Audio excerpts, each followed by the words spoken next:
How are you? Everybody okay? Switch your brains on. I think we are warmed to today's topic, which is collaboration and partnerships. Matthias will join us soon. He had some problems with the key of the hotel room, so we will just start with the first session of the day. We're gonna have three presentations, case studies. Topic will be programming through collaboration, and we will finish it with some Q&As after. So please, first person to be presenting is Wouter. Wouter. Wouter. He can sit here, no? Okay. You will have 10 minutes, and when it's gonna be 3 minutes left, I will show you three fingers. Okay.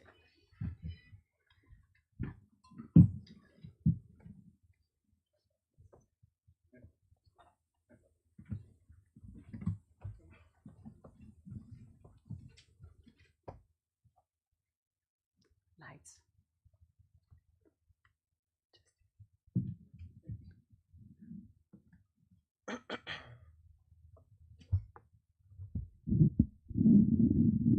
Good morning, everybody.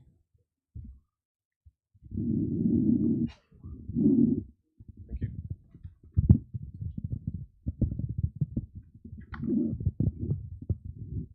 Thank you. So, good morning, everybody. Good morning. I'm really glad I'm the first to speak because people often tell me that my voice is kind of soothing. So, I think I'm the right person at the right place at this. So, because I was late yesterday because of aviation difficulties, my name is Wouter Greven. I work as a programmer at Lumière Cinema in Maastricht, the Netherlands, which is in the south, kind of isolated from the rest of the country. And I'm going to talk about our student movie nights. But first, a little bit about Maastricht, our city, because it's quite a peculiar city. We have like 120,000 inhabitants, of which 20% is in some way related to our university, which started in 1978. And 10% of all inhabitants are students, mostly international students. So that's quite a bizarre situation. There's also a disconnect, as you can imagine, between like the local people and that new wave of students. So in 2016, Lumière moved to a new place. It's like an old factory building in Maastricht. We went from 3 to 6 rooms. The audience numbers increased by 40% first year. And with that impulse of quantity, we also wanted, of course, an impulse of quality with a focus on special programming. And that's when I was hired in 2019 to kind of coordinate and to do that. And in that focus on special programming, there is also an emphasis on student movie nights, of course, because of obvious reasons. Which is hard because Maastricht in particular is a place where students come and go. It's a starting point for students, and it's a kind of an in-between for students. So it's hard to build a structural relationship. Okay, so the simplest thing we did for our student movie nights was to make every film ticket for a student movie night €5 for students, which is of course a great impulse for them. In a more complex sense, I did some, I kind of researched student life in Maastricht, and it turned out that the art house loving or like the possible art house student audience is in some way actively or indirectly related to student associations. That can be like faculties, like the faculty of psychology or the faculty of social arts. But it can also be like independent associations. In Maastricht, we have Amnesty Students. We have, for example, UNSA, United Nations Student Association. We have Feminists of Maastricht, which is actually the biggest, I think, in Maastricht. Or Free Palestine. both of which you see here. And they are kind of the grass dunes that hold together that hold the sand being the students, of course. So when there's a board change or when there's a new influx of students, if you have these student associations, you have the students, because there's always some kind of information passed through the next generation of students to new boards. And in short, they have the ideas, they have the motivation, they have the following, and we have the films and we have the space.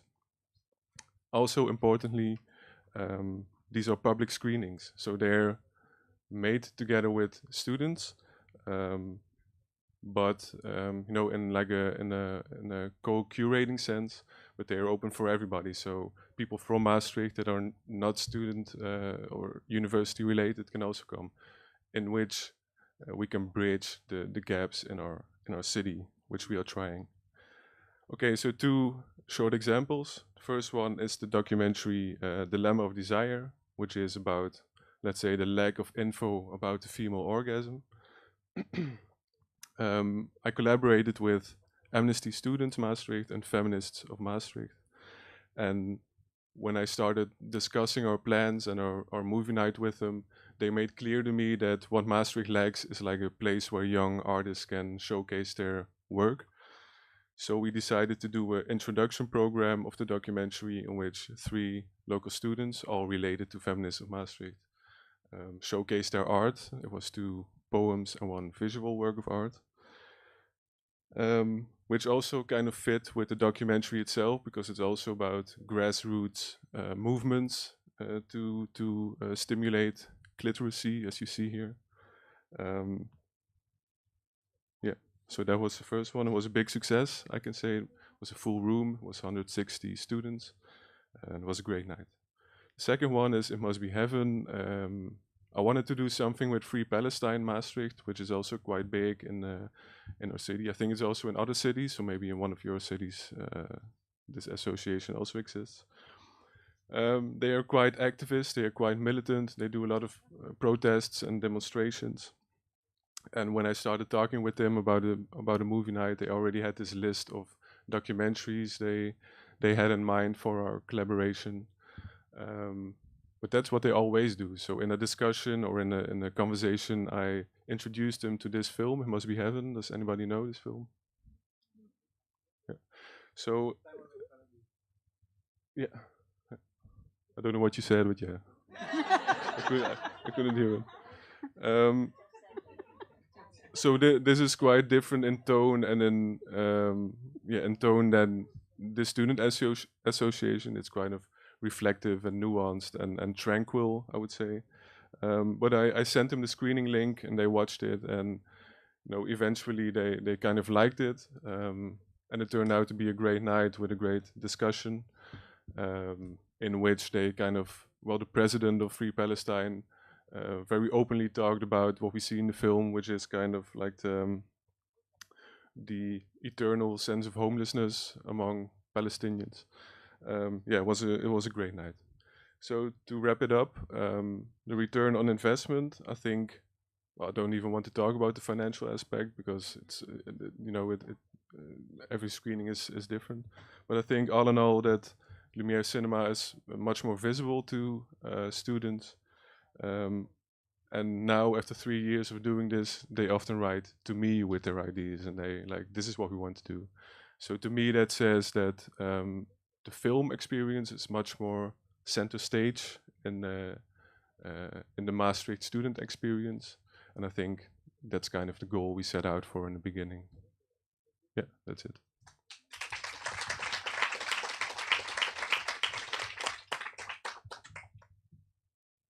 Okay, so we're gonna do it like this, that all presentations, all 3 will be finished, and then there will be some discussion about it. So thank you. Yeah, thank you.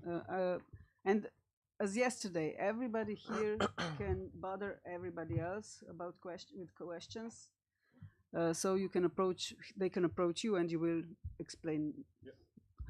Okay, so next one, please. Yes.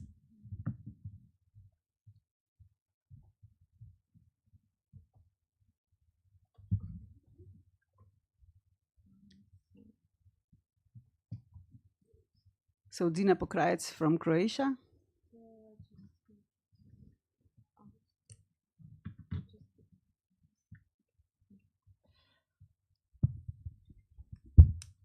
Hi everyone, I'm Dina. I come from Zagreb, Croatia, and I work for Restart, which is a company which produces, distributes, exhibits documentary films, and we also do a lot of educational programs, and this is one of them, which I'm implementing at Dokukino Kids, which is a cinema specialized in documentary films, which I manage and program.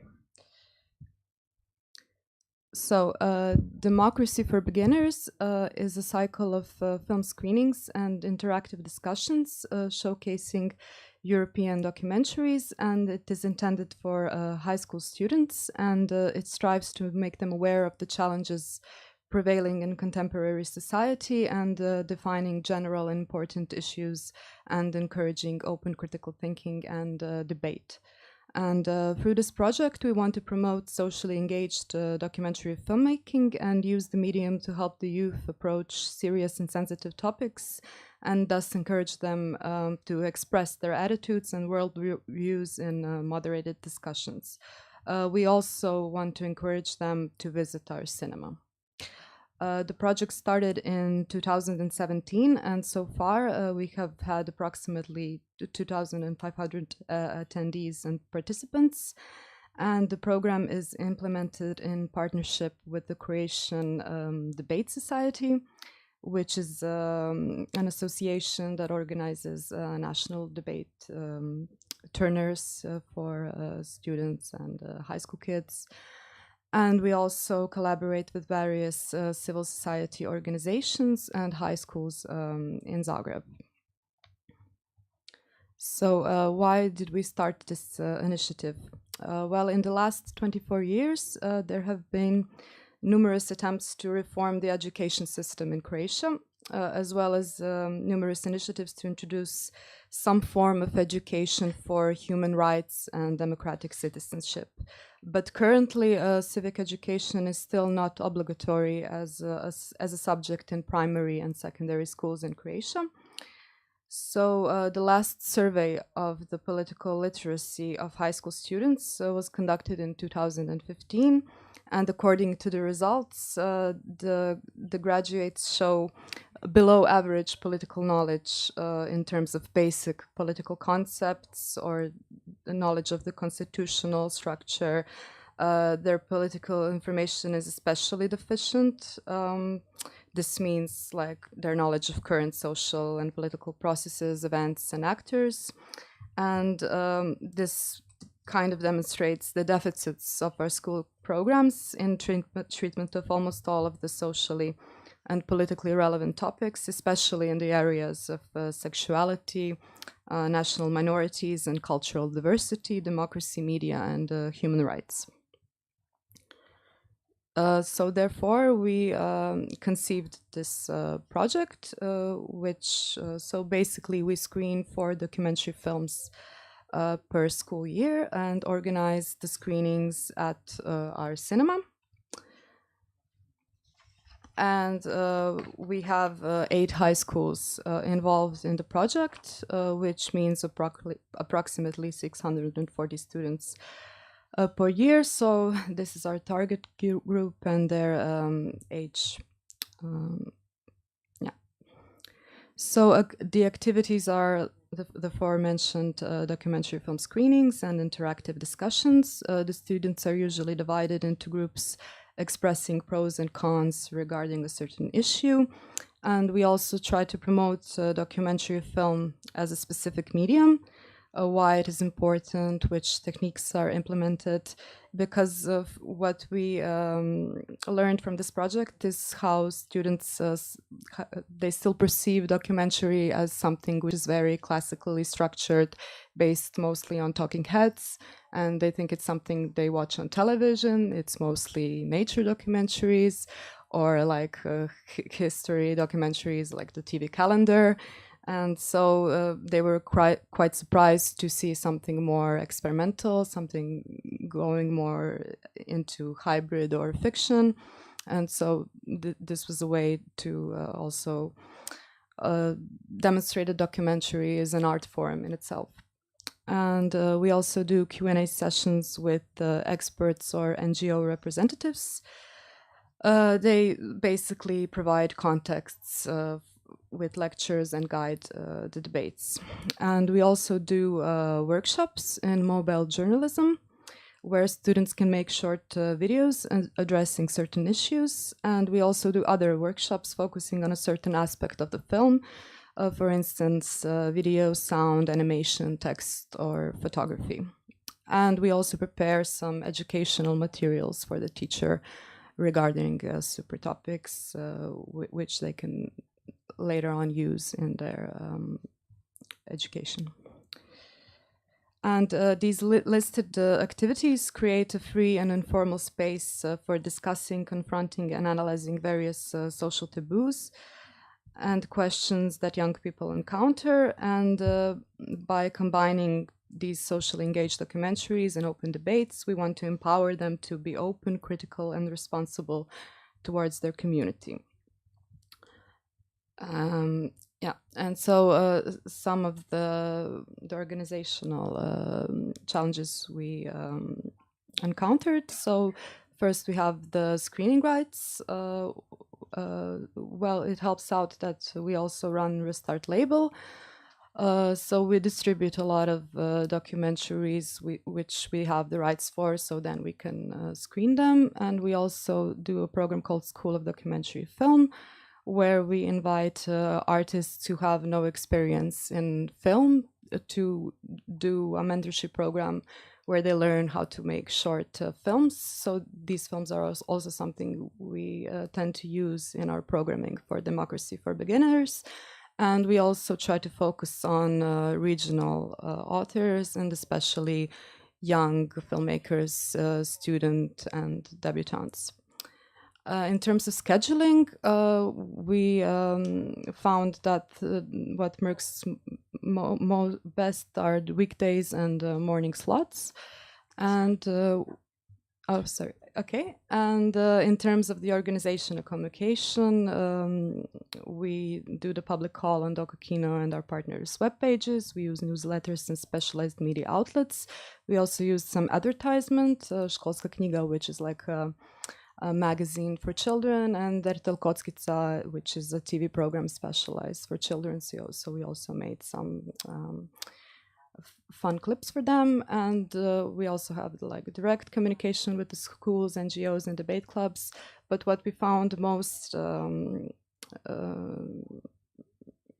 successful was word of mouth and outreach. So basically, it's the friends and colleagues and partners of the participants who learn new information and opinions and attitudes from those who attended our program through conversation, play, and our behavior. And during COVID-19, we also had to adapt this program online. So we mainly tried to combine Zoom discussions, and the films were available on our VOD platform, volumdokumentarce.net. So the students would get the code and they could watch the films on our VOD, and later we would discuss them via Zoom. And the topics that we usually choose are defined through selected documentary films and partner civil society organizations. Some of the organizations we collaborated are, for instance, Green Action, Center for Women's Studies, Center for Peace Studies, Are You Serious? And sometimes we also connect them to specific dates and significant anniversaries. For instance, Pride Month or International Labor Day, Women's Day, Day of Planet Earth, when we screened I Am Greta and Plastic Free July, or World Bee Day when we screened Honeyland. And so some of the topics that we address are activism, immigration and integration, climate changes, mental health issues, gender identity, gentrification, private versus public health care, gig economy, food disorders, and many more. Okay. And so our budget is 15,000 euro. We get funding from Croatian Audiovisual Center, the City of Zagreb, and the Ministry of Science and Education. And as we said before, we have had thus far 2,500 attendees, and we are developing this project currently in other Croatian cities as well. Labin, Zadar, Petrinja, and Zabok are on board for now. And we are also potentially looking for EU-level partners because we would like to apply for Creative Europe program for audience development and film education, and also media literacy and active citizens fund. So if you're interested, or if you know anybody who's doing similar initiatives, I would be happy to talk with you later. Thank you.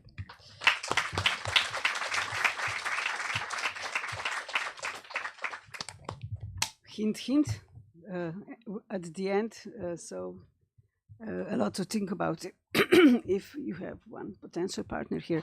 So next up is Gisela. Is it okay, Gisela or Gisela? Gisela. Okay, please.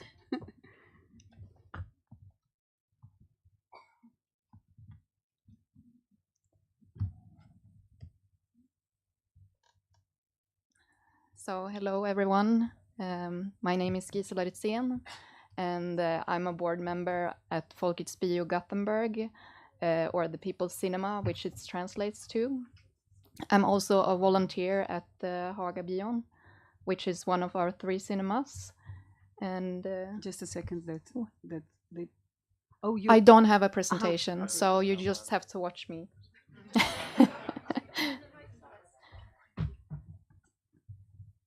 So, okay, here I am. So I'm here to talk a little bit about one of our initiatives called Windows for Independent Filmmakers. And the Window for Independent Filmmakers is a project that is more than 15 years old, where we aim to screen films that is in the periphery, but at the same time has the opportunity to reach new audience groups. All in the same spirit that has always been Folkets Bio.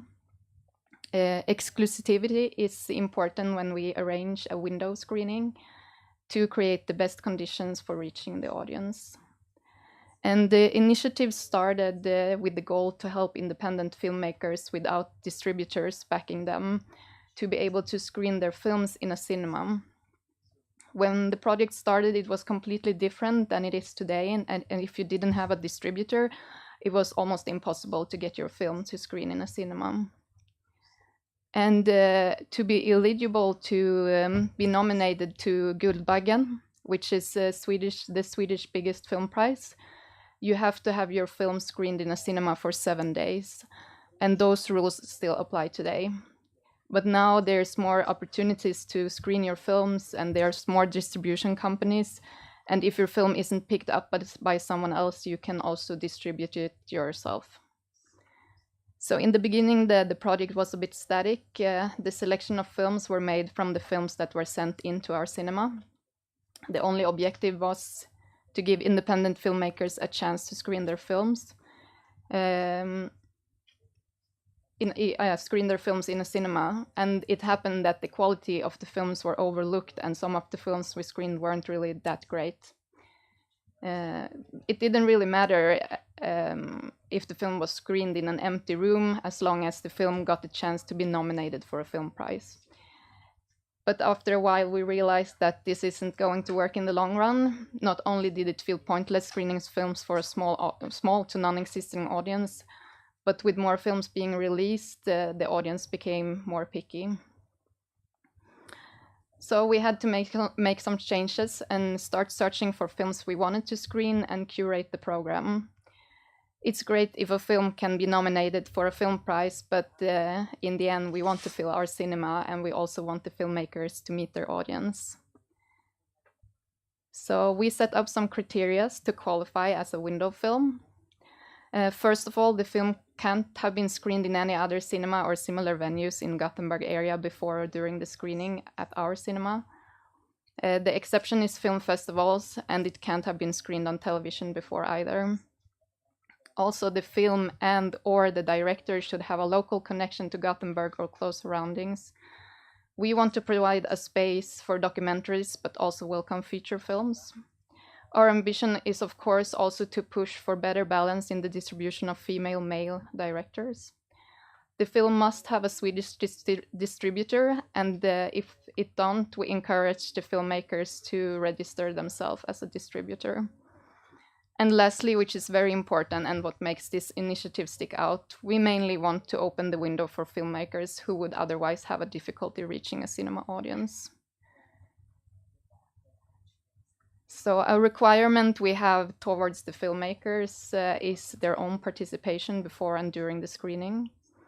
Before the screening, we and the filmmakers have a shared responsibility when it comes to creating an interest around the film and marketing the screenings.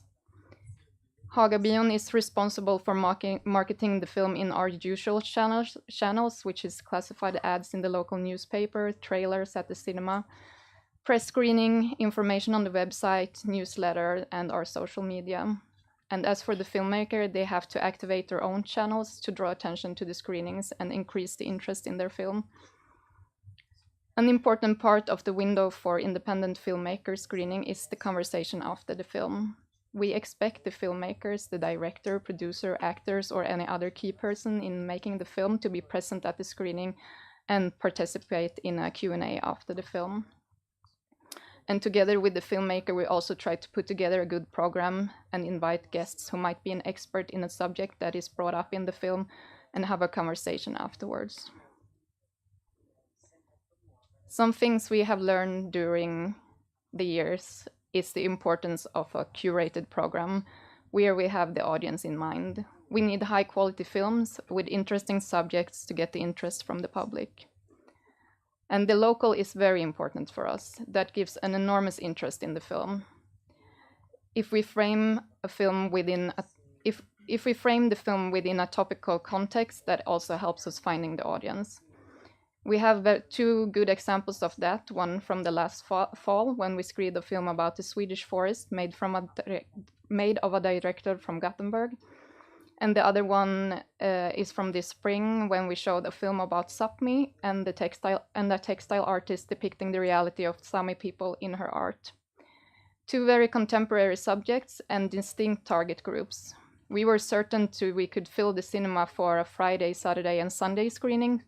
But after the weekend was over, we saw the demand for these films were bigger than we had anticipated, so we were able to put this in our regular program. Another teaching that we've done is that we have to instruct the filmmakers to take part in the marketing to create an interest in the film.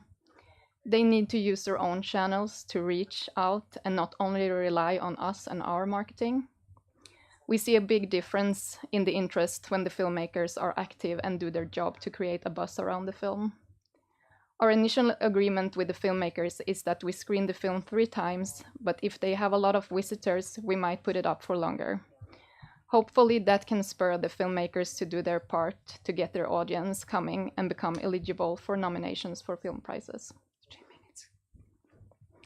In the beginning, we always premiered our window films on Friday at 6:30 p.m. and then it was screened the same time every day for a week. Now we're adapting the premiere after what kind of film we are showing. We learned that it's really hard to get the audience to come to see a documentary at 6:30 at Fridays, but 4 p.m. on a Saturday works excellent. So adaptation is therefore really important to get it to work. The earnings from the tickets, we split 50-50 with the filmmakers and we don't charge them rent for the venue. It's possible for us to do it this way since we are a volunteer-driven cinema and we don't have any costs for staff selling tickets or taking care of the screenings. The best results we can get out of this project is if a film we pick up has a huge success at our cinema and is later on nominated for a film prize. That has happened a few times actually. It's much more those effects that we are aiming for with this than economically winning. We want to cultivate a good relationship with the local independent filmmakers to become their go-to cinema for premieres and at the same time draw attention to our cinema in their communities. Thank you.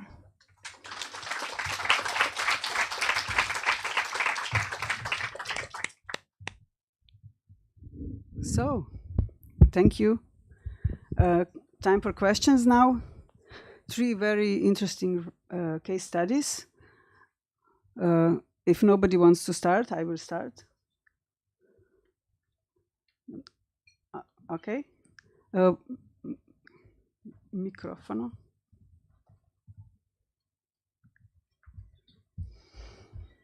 Hello, hello. I have a question for Wouter.